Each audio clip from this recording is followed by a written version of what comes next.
여러분, 이 여인은 이제 예수님을 만났어요. 그리고 어제 지난주 이야기 끝에 이제 우리가 살짝 보지는 않았지만 이 여인의 모든 과거를 예수님이 꿰뚫어 보셨어요. 여인이 말하지 않은 자기의 이전의 모든 삶을 다 알고 있는 예수님을 알고 나자 이 여인에게는 깨달음과 이제 믿음이 생겼습니다. 이 엄청난 일을 눈앞에 두고도 하지만 태연하게 제자들은 예수님 앞에 가서 예수님 떡 좀 드세요, 이것 외에는 한마디도 하지 않는 제자들을 우리에게 보여줘요. 어찌 보면 이 사도 요한의 수가성 이야기의 마지막에 등장하는 제자들의 모습은 유대인 중에 유대인이었지만 밤에 속했던 니고데모처럼 이 제자들도 사마리아여 통해 가야만 하는, 사마리아에도 복음이 전해지고 이방의 빛, 열방의 빛, 온 세상의 구원자이신 예수님의 사명의 길을 전혀 이해하지 못하고 관심조차 없는 제자들의 모습을 우리에게 보여줍니다. 이 시대가 어떤 때인가? 이 시대에 우리는 무엇에 관심을 두고 살아야 하는가? 우리 주님의 뜻은 분명할진데 사람들은 자꾸 그것에 관심이 없다고 이야기하고 내가 관심이 있는 일에 열정을 쏟으면서 나름의 의미를 부여하려고 하는, 우리는 그러한 시대를 살아가요. 때로 그것이 우리의 소시민적인 삶의 일부든지 아니면 온 세상이 시끌벅적한 아주 대의 명분이 명확한 것이든지 여러분, 우리 예수님의 때, 이때와 상관없는 일이란 말입니다. 여러분, 제자들의 삶은 그렇기 때문에 오늘날 하나님의 일과 하나님의 뜻에는 관심이 없는 우리네 일상과 참 비슷해 보이는 면이 너무 많아요. 이 여인은 여러 남편에게 버림을 받아왔던 수치와 모욕의 과거를 알고 있는 그런 여인이었어요.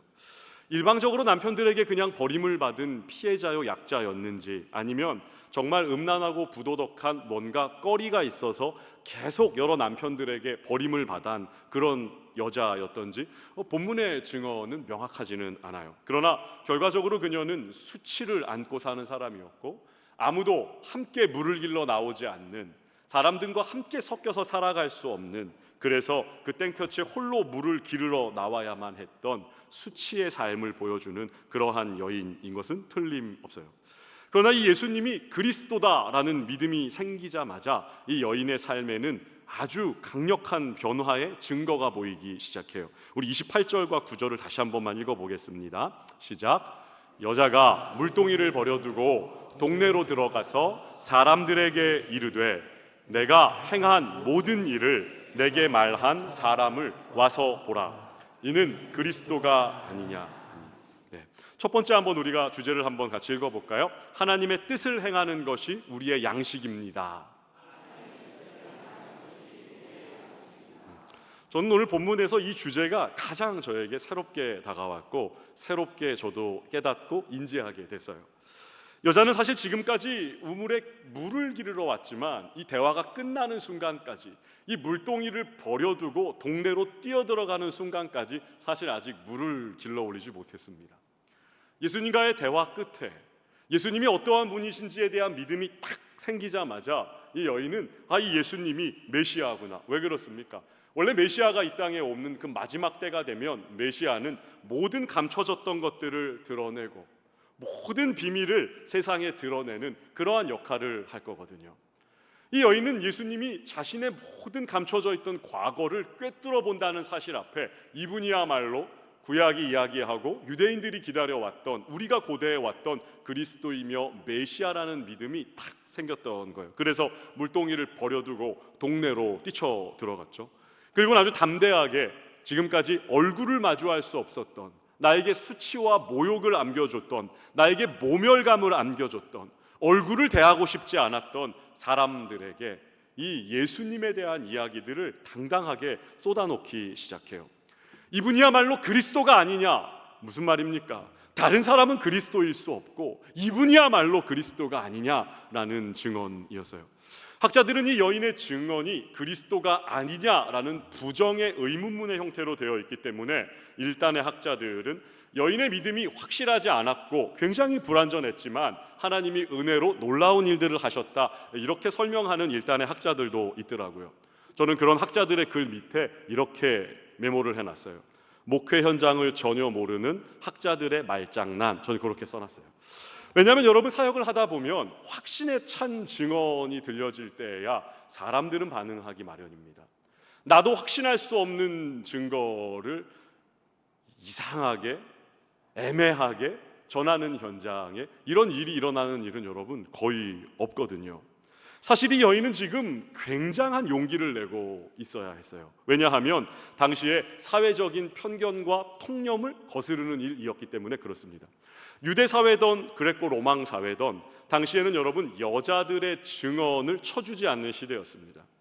여자들의 증언은 법정에서도 채택될 수 없었고 일상생활에서도 신뢰를 얻지 못해서 여자들은 증인으로서 기능할 수 없다는 것이 당시 유대 사회의 일반된 통념이었어요. 랍비들의 글을 보아도, 당시의 사회 여러분 분위기를 보아도 여인의 증언을 이렇게 쳐주는 당시는 때는 아니었어요. 뿐만 아니라 이 여인은 개인적인 평판의 문제도 있는 사람 아닙니까?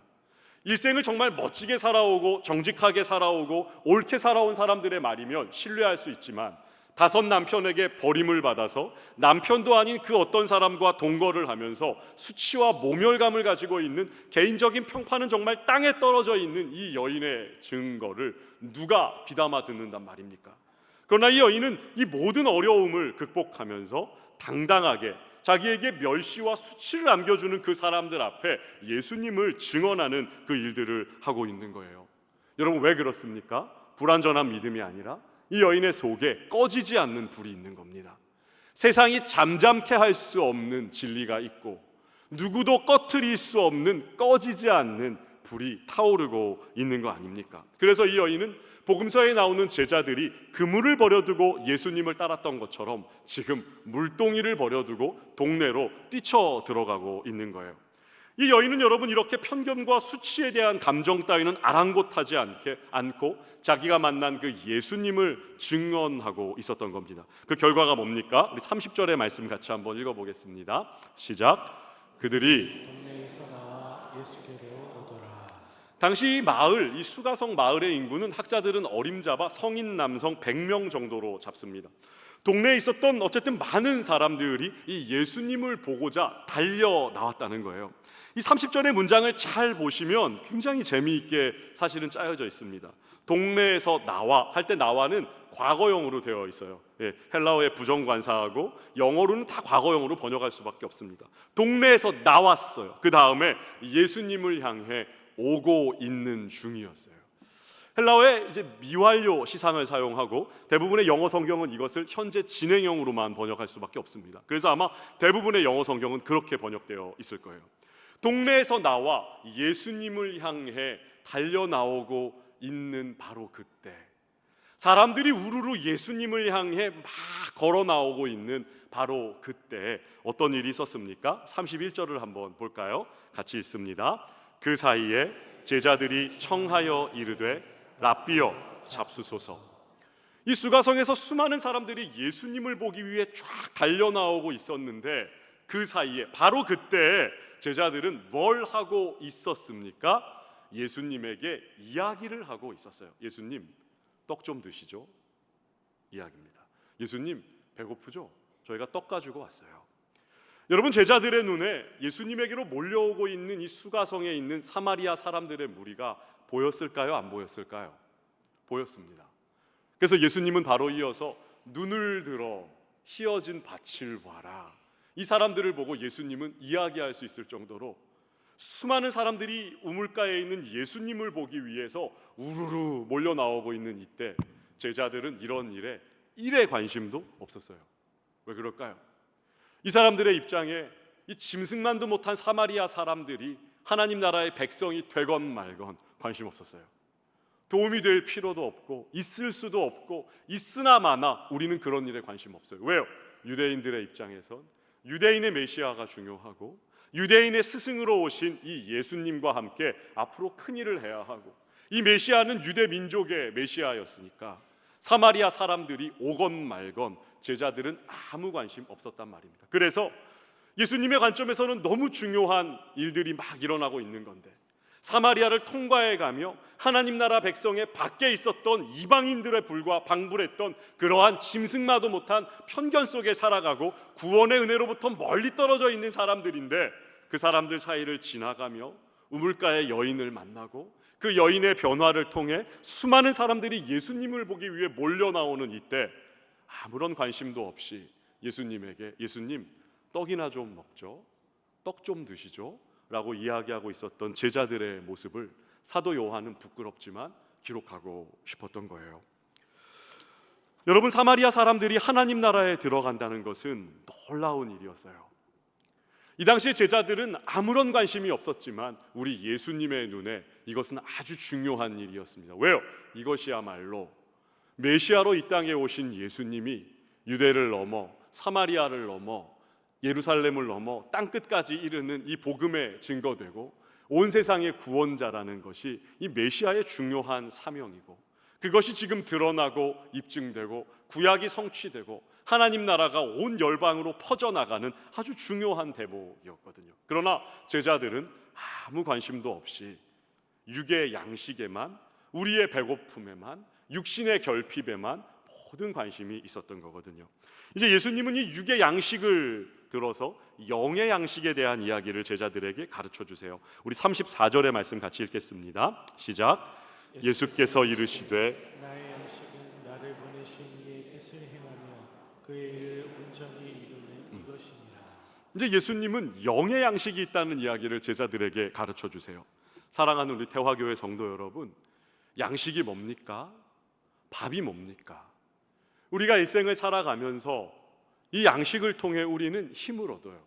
우리의 몸은 지탱할 수 있고 우리의 몸은 자라나요. 우리의 몸은 힘을 얻고 우리의 몸은 이 땅에 맡겨진 일들을 할 수 있을, 여러분, 힘을 얻는 것은 모두 다 이 양식을 통해서 우리가 얻는 거잖아요. 그러나 여러분, 예수님께서는 지금 이 말씀하는 거예요. 우리가 양식을 통해 우리의 몸이 자라나고 튼튼해지듯이 성령으로 태어나 모두 다 거듭난 그리스도인들이 반드시 먹어야만 하는 영의 양식이 있다. 그게 뭡니까? 하나님의 뜻을 행하고 그것을 온전히 이루는 것, 그게 바로 나의 양식이고, 영으로 태어난 모든 사람들이 먹어야 할 영의 양식은 바로 하나님의 뜻을 행하는 것이다. 예수님은 그것을 지금 가르쳐 주세요. 여러분, 우리가 왜 믿음의 길을 가면서 때로 무기력해집니까? 때로 왜 우리가 지칩니까? 하나님, 저에게 은혜가 필요합니다라고 말하는 영혼의 곤고함을 우리는 때로 호소해요. 왜 그렇습니까? 일이 안 풀려서가 아니라 영의 양식을 굶었기 때문에 그런 겁니다. 하나님의 뜻을 무시하고 내 뜻을 위해 살면 저와 여러분의 영혼은 굶주릴 수밖에 없다는 거예요.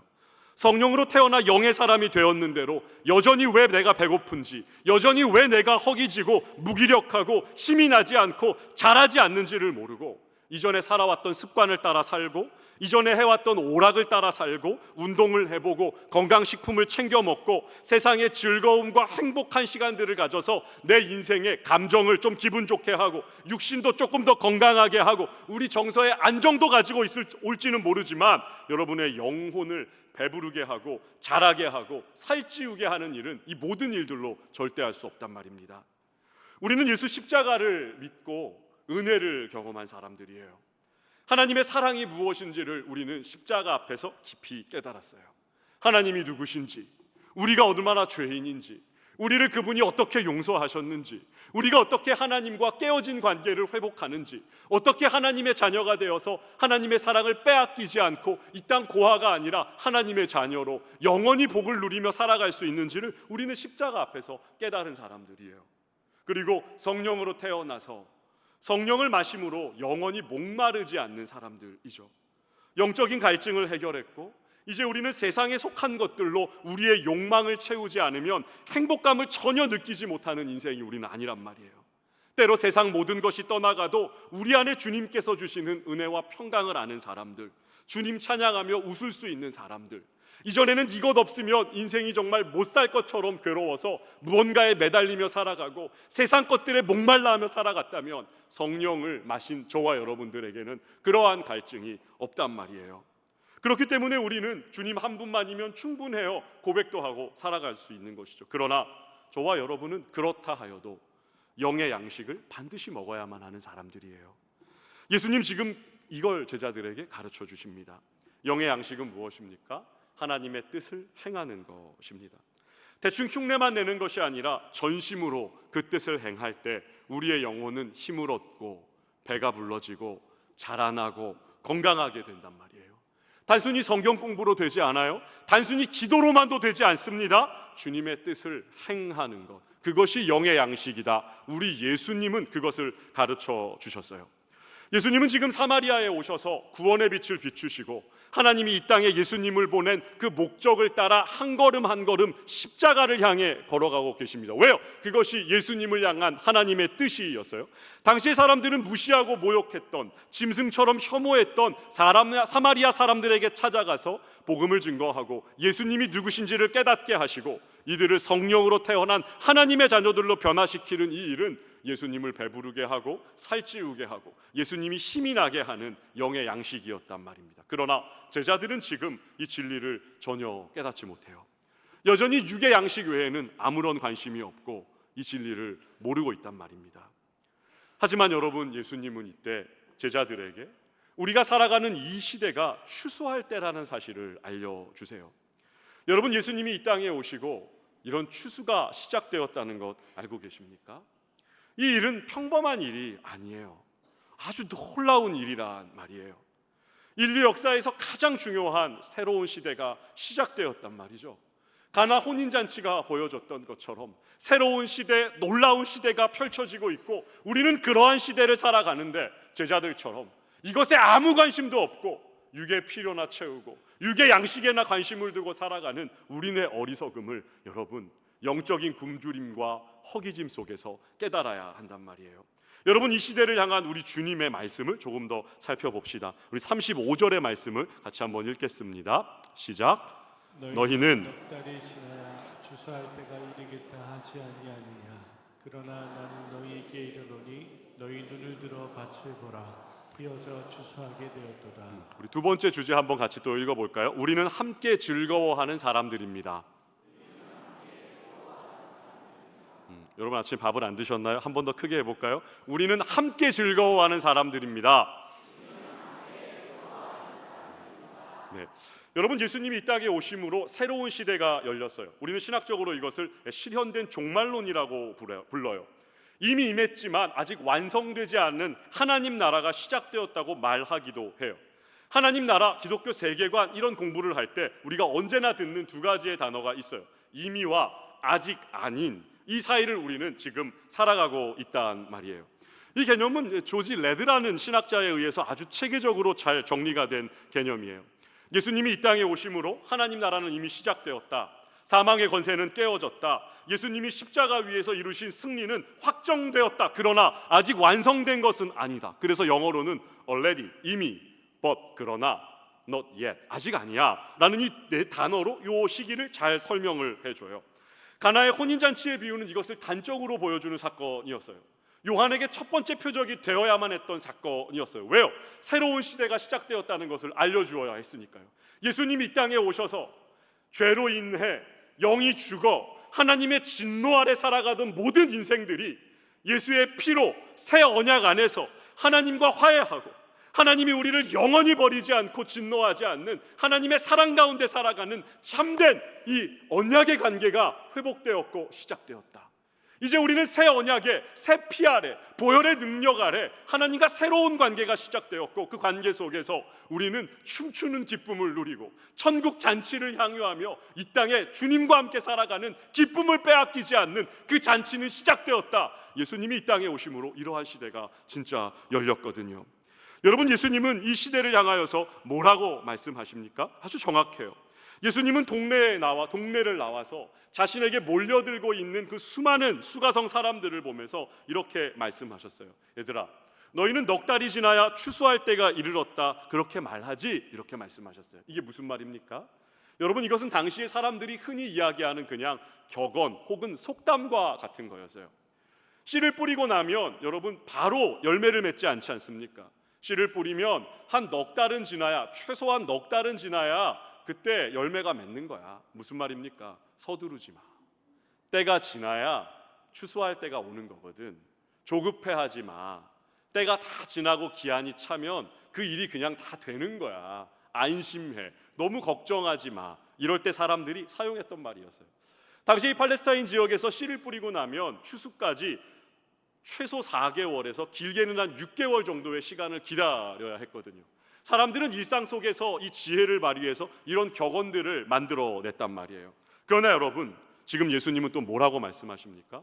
너희는 그런 말들을 주고받으며 인생을 살아가지만 지금은 얘들아, 뿌리는 자와 거두는 자가 함께 즐거워할 수 있을 때란다. 지금은 거두는 자가 막 거둬들이는 그런 추수의 때란다. 지금은 씨를 뿌리는 자와 거두는 자가 다 함께 기뻐하는 아주 독특한 때란다. 여러분, 이런 말을 예수님 하시는 거예요. 여러분, 이 말씀은 아모스 선지자가 여호와의 날에 대한 예언을 했을 때, 여러분, 아모스가 예언했던 예언을 지금 예수님이 성취하고 계신 거였어요. 우리 한번 아모스 9장 13절의 말씀을 같이 한번 읽어보겠습니다. 시작. 여호와의 말씀이니라. 보라, 날이 이를지라. 그때 파종하는 자가 곡식 추수하는 자의 뒤를 이으며 포도를 밟는 자가 씨 뿌리는 자의 뒤를 이으며 산들은 단 포도주를 흘리며 작은 산들은 녹으리라. 아모스는 예언했어요. 이스라엘에 어떠한 한 날이 이를 건데 여호와께서 어떠한 일을 하실 거냐면 추수하자마자 씨를 뿌리고 씨를 뿌리자마자 추수하는 사람들이 나타나는 이런 때가 있을 거야. 씨를 뿌리자마자 바로 다음 날 추수를 할 거고, 그렇게 추수를 하자마자 다음 날 또 누군가는 씨를 뿌릴 거야. 그렇게 걷어들인 포도주를 밟았을 때 포도의 즙이 온 산을 덮을 만큼 아주 풍성한 추수의 때가 일어나는 이런 날이 이스라엘에 언젠가 일어날 거야. 아모스가 예언했다는 거예요. 여러분, 예수님은 지금 이 이야기를 하고 계세요. 뿌리는 자와 거두는 자가 다 함께 동시다발적으로 기뻐할 수 있는 이러한 새로운 시대가 우리가 지금 살아가는 시대고, 예수님이 이 땅에 오셔서 열고 펼쳐냈던 그러한 시대라는 말이에요. 여러분, 한번 생각해 보십시오. 제가 울산에 와서, 서울에 좀 이렇게 살다가 울산에 와서 되게 이렇게 여러분들에게 정을 많이 느끼는 그 구간이 있어요. 대부분 서울 사는 사람들은 명절이 되면 상품권을 선물해 주었어요. 목사님, 뭐 필요한 거 쓰시죠? 뭐 백화점 상품권 뭐 10만 원 상품권들을 그렇게 많이 주셨어요. 근데 태화교회 왔더니 모든 게 다 호박, 뭡니까? 오이는 없었던 것 같아요. 호박, 깻잎, 상추, 뭐 이런 이제 농산물들을 많이 가지고 오시더라고요. 그게 뭘까요? 대부분 텃밭이 주변에 조금씩 다 있으신 것 같아요. 그죠? 우리 권사님들도 있으시고, 뭐 가까운 데도 있고 조금 먼 데도 있고, 농사를 지으시면 너무 고마워요. 너무 고마워요. 어떻게 그걸로 맛있게 먹을 수 있으니까요. 근데 여러분, 잘 생각해 보세요. 여러분이 씨를 뿌렸어요. 깻잎에 씨를 뿌렸어요. 근데 그 깻잎을 어떤 놈이 다 따갔어요. 여러분, 기분 좋습니까? 어떤 도둑놈의 새끼가 왔다 갔어! 막 내 잡기만 해봐라 내가. 여러분이 호박씨를 다 뿌려놨는데 호박이 막 이쁘게 익었는데 어떤 놈이 지나가다 그걸 다 따갔다고 생각해 보세요. 여러분, 용서가 됩니까? 내가 그렇게 거름 주고 물 주고 입 따주면서 이렇게 키워놨는데 어떤 놈이 가져간 거야. 잡히기만 해봐 내가 그냥 아주 가만 안 둘 거야. 여러분, 이런 마음이 막 올라올 거 아니에요. 그런데 여러분, 예수님 지금 뭐라고 하세요? 뿌리는 자와 거두는 자가 같이 기뻐한대요. 뿌리는 자와 거두는 자는 달라요. 다른 사람이 뿌린 것을 거두기도 하고 내가 뿌린 것을 딴 사람이 걷어가는데 같이 기뻐하는 그러한 일들이 있다는 거예요. 이 세상에서는 이러한 일이 있을 수 없는데, 내가 뿌린 걸 남이 걷어가면 너무 화가 나는데, 희한하게 이 예수님이 새로 만들어내고 펼쳐내는 이 시대는 뿌리는 자와 거두는 자가 같이 기뻐하는 아주 독특한 시대라는 거예요. 여러분, 우리가 때로 나가서 누군가를 전도하기 위해서 애를 써요. 그렇죠? 밥도 사주고 잘해주고 복음도 전하고 우리 교회 오자고 하는데 한 번에 오는 사람 간혹 있지만 많이 안 그래요. 그런데 어느 날 내가 공을 열심히 들였는데 어떤 사람 따라서 다른 교회 갔다고 여러분 해보세요. 여러분 막 분이 납니까? 내가 이렇게까지 공을 들였는데 지가 나를 배신하고 딴 데를 따라 나가? 여러분, 이런 사람 없잖아요. 누군가가 우리가 열심히 애를 쓰고 기도하고 마음을 썼는데도 우리 안 따라와도 어느 교회인가를 딱 갔다 그랬을 때, 그래, 거기서라도 신앙생활 잘하면 좋겠다. 거기서 정말 신앙생활 잘하는 그런 삶을 좀 살았으면 좋겠다. 하나님 감사합니다. 제 기도에 응답하셨어요. 우리는 그러잖아요, 여러분. 그죠? 왜 그렇습니까? 우리가 특별하게 신앙이 좋아서? 우리가 특별하게 마음이 아주 고운 사람들이라서? 아니요. 우리 시대가 이런 시대라는 거예요. 예수님이 이러한 시대를 열었다는 거예요. 거두는 자와 뿌리는 자가 달라도 함께 기뻐할 수 있는 이런 말도 안 되는 시대를 하나님이 열어서 함께 이 추수의 기쁨을 노래하는 새로운 시대를 우리에게 선물해 주셨기 때문에 우리는 이런 것 때문에 화가 나거나 분내는 일이 없이 함께 기뻐하는 즐거움을 누릴 수가 있다는 거예요. 여러분, 하지만 우리가 뿌리고 다른 사람이 추수하는 경우보다 실제로 반대인 경우도 많아요. 반대인 경우를 38절에서 예수님이 말씀해 주세요. 같이 한번 또 읽어봅시다. 38절입니다. 시작. 내가 너희로 노력하지 아니한 것을 거두러 보내었노니 다른 사람들은 노력하였고 너희는 그들이 노력한 것에 참여하였느니라. 이제 예수님은 제자들을 보내시면서 너희는 노력하지 않은 것을 거두러 내가 너희를 보내는 거다, 이 말씀을 하세요. 우리를 복음의 증인으로 또 하나님의 뜻을 행하는 복음의 일꾼으로 부르시고 보내실 때 주님께서는 우리의 앞서 수많은 선지자들과 수많은 일들을 하셨다는 겁니다. 그들을 통해 이미 많은 씨를 뿌리게 하셨다는 거예요. 그리고 나서 우리로 하여금 거두게 하기 위해서 지금 나는 너희들을 보내는 거야. 예수님 그 이야기를 하시는 거예요. 이미 누군가가 많이 기도하게 하셨어요. 이미 누군가가 많은 것들을 증거하게 하셨어요. 이미 누군가가 사랑도 베풀고 따뜻함도 베풀고 이야기도 들어주고 지식과 경험을 통해 그 사람이 마음이 열릴 수 있도록 많은 사람들이 이미 씨를 다 뿌려놨단 말이에요. 하나님은 그렇게 밭을 일구어 내셨고 때가 되어서 너희는 너희가 뿌리지 않은 씨를 그냥 거두러 가는 거란다. 얘들아, 복음의 증인이 되라. 예수님은 이 말씀 하시는 거예요. 여러분, 돌이켜 생각해 보면 저와 여러분의 인생도 비슷하지 않습니까? 여러분, 이 자리에서 우리가 예배를 드릴 수 있는 이유 어떤 한 사람의 공로 때문은 아니란 말이에요. 잘 생각해 보십시오. 저와 여러분이 예수님을 만나고 성령으로 거듭나고 다시 태어날 때 하나님께서 얼마나 많은 일들을 하셨는지를 한번 생각해 보십시오. 누군가의 지나치는 기도를 사용하셨고 누군가를 통해서는 마음이 조금씩 열리도록 여러분 따스한 빛을 계속해서 비추셨을 거예요. 누군가는 진지하게, 누군가는 화를 내기도 하고, 누군가는 가슴을 찢기도 하고, 누군가는 지나가는 말을 건네기도 하고, 가랑비에 옷이 젖도록 하나님께서 앞선 일꾼들을 많이 보내서 씨를 뿌리셨던 거 아닙니까? 그러다 적당한 때가 되었을 때 하나님 여러분의 마음을 딱 깨뜨리셔서 성령으로 거듭나게 하셨기에 저와 여러분이 이 자리에 와 있는 거 아니에요. 우리는 때로 복음을 전하면 이런 경험을 정말 많이 해요. 기대도 안 했는데 별로 공을 들인 것도 아닌데 그냥 교회를 따라 나오는 사람들이 정말 있어요. 그냥 말을 건넸을 뿐인데 기다렸다는 듯이 교회를 나오시는 분들이 진짜 있어요. 어느 날 나보다 더 열심히 신앙생활을 하는 사람이 되기도 해요. 왜 그렇습니까? 우리가 하기 전에 하나님께서 이미 많은 씨를 뿌려 놓으신 거죠.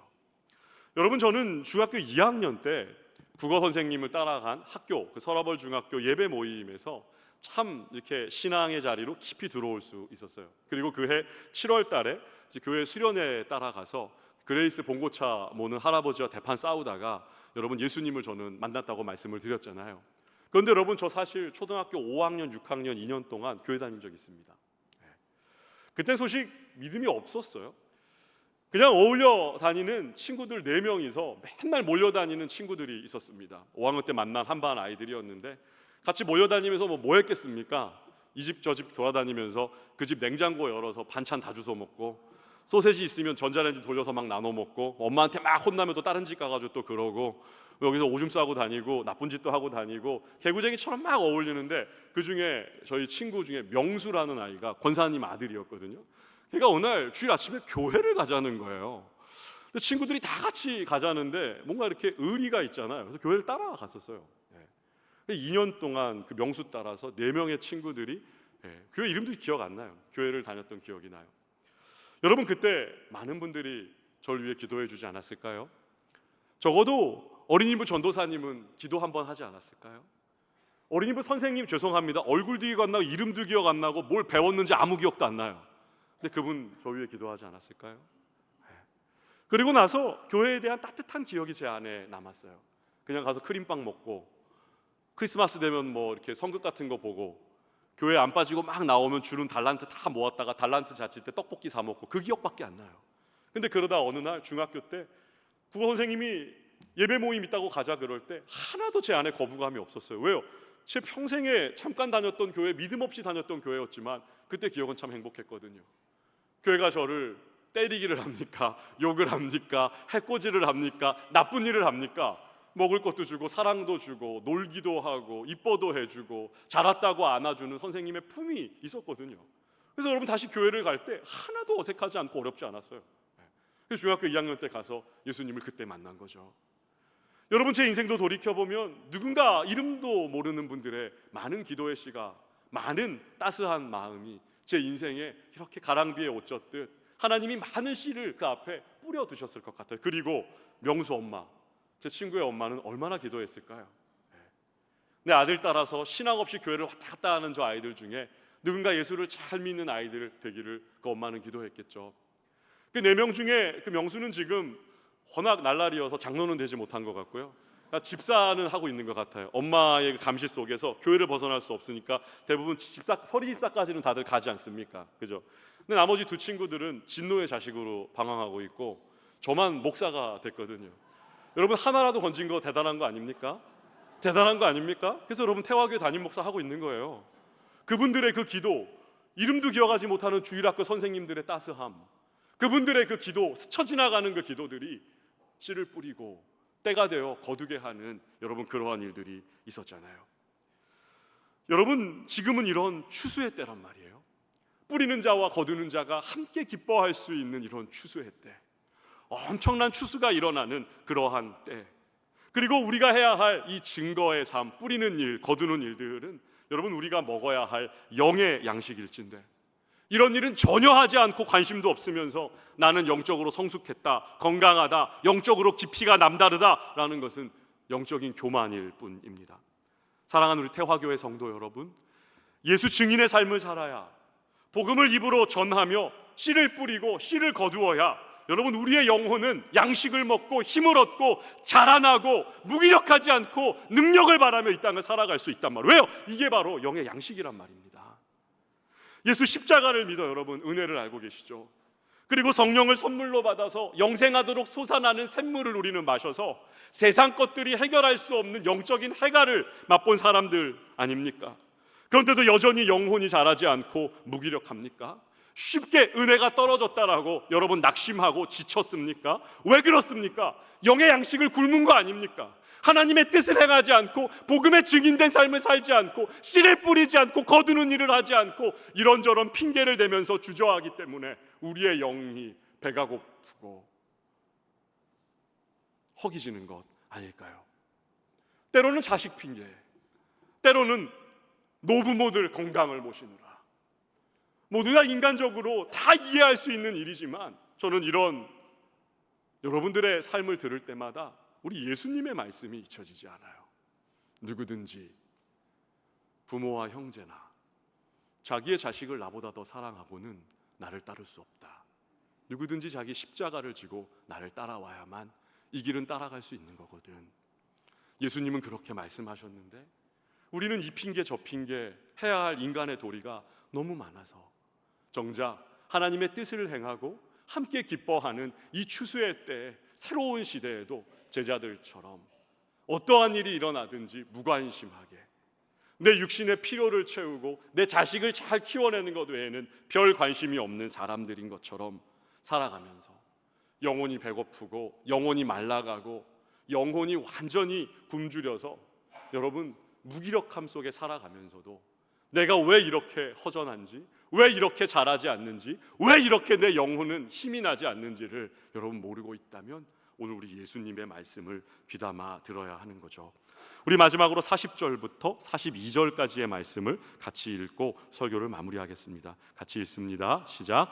사마리아인들이 예수께 와서 자기들과 함께 유하시기를 청하니 거기서 이틀을 유하심에 예수의 말씀으로 말미암아 믿는 자가 더욱 많아 그 여자에게 말하되 이제 우리가 믿는 것은 내 말로 인함이 아니니 이는 우리가 친히 듣고 그가 참으로 세상의 구주신 줄을 알미라 하였더라. 세 번째 주제입니다. 깊은 신앙 고백은 말씀을 통해 주어집니다. 따라해 봅시다. 깊은 신앙 고백은 말씀을 통해서 주어집니다. 여러분이 사마리아 여인의 증언을 듣고 수많은 사람들이 예수님께로 몰려 나왔어요. 그리고 나서 예수님을 보고 나서 예수님에게 부탁을 합니다. 예수님, 저희 마을에 좀 더 저희와 함께 거하시면서 하나님의 말씀을 좀 가르쳐 주십시오. 예수님은 이 마을에 들어가서 이 수가성에서 이틀을 더 유하시면서 하나님 나라의 말씀, 예수님이 누구인지, 하나님의 계획이 무엇인지, 어떻게 살아가는 것이 참 사람답게 살아가는 것인지를 아마 가르쳐 주셨을 거예요. 이 말씀을 통한 깨달음 안에서 여러분, 이 사람들은 이제 신앙을 고백하게 되는 겁니다. 뭐라고 고백합니까? 그는 참으로 세상의 구주시다. 이 말씀, 이 믿음의 고백을 쏟아놓는 거예요. 당시 여러분, 세상 사람들에게 세상의 구주라는 표현은 굉장히 익숙한 표현이었습니다. 로마의 제정, 황제 시대를 열었던 이 아우구스투누스부터 여러분 계속해서 황제들에게 적용된 칭호였어요. 온 세상의 구원자 아우구스투스, 로마의 황제. 이 표현은 로마 제국 여기저기에 붙어 있었고 동전 뒤에도 주조가 되어 있었을 만큼, 찍혀 있었을 만큼 이 표현은 당시 로마 제국을 살아가는 사람들에게 너무 익숙한 표현이었어요. 그러나 예수님을 만나고 예수님에게 말씀을 듣고 이들의 눈이 열리고 영혼이 자라나자 이들은 이제 고백하게 되는 거예요. 머리로 그냥 아는 것에 답안지를 쓰는 것이 아니라 거부할 수 없고 꺼지지 않는 불처럼 그 속에 이 고백을 그냥 해내는 겁니다. 예수님, 당신은 온 세상의 구원자시군요. 온 세상의 왕이시고 온 세상을 다스리시는 분이시고 온 땅을 주관하시는 온 세상의 구원자시군요. 유대 나라와 이스라엘 민족의 어떠한 종교적인 일을 하는 스승이 아니라 한 사람들에게 좋은 말씀들을 들려주는 종교의 창시자도 아니고 도덕적이고 윤리적인 더 나은 삶을 우리에게 가르쳐주는 그냥 깨달음이 남다른 선생님이 아니라 온 세상을 구원하여서 하나님의 자녀가 되게 하고 하나님 나라가 임하게 하는 바로 그분이 예수님이시군요. 예수님은 그런 분이셨군요. 여러분, 이 고백들을 하게 되는 거예요. 여러분, 사람은 절대로 구원자일 수 없어요. 대통령이 누구든지 아무리 위대한 위인이든지 여러분, 사람은 절대로 우리의 구원자일 수 없어요. 황제도 아니고 뛰어난 사람도 아니고 우리의 구원자는 예수님밖에 없는 거잖아요.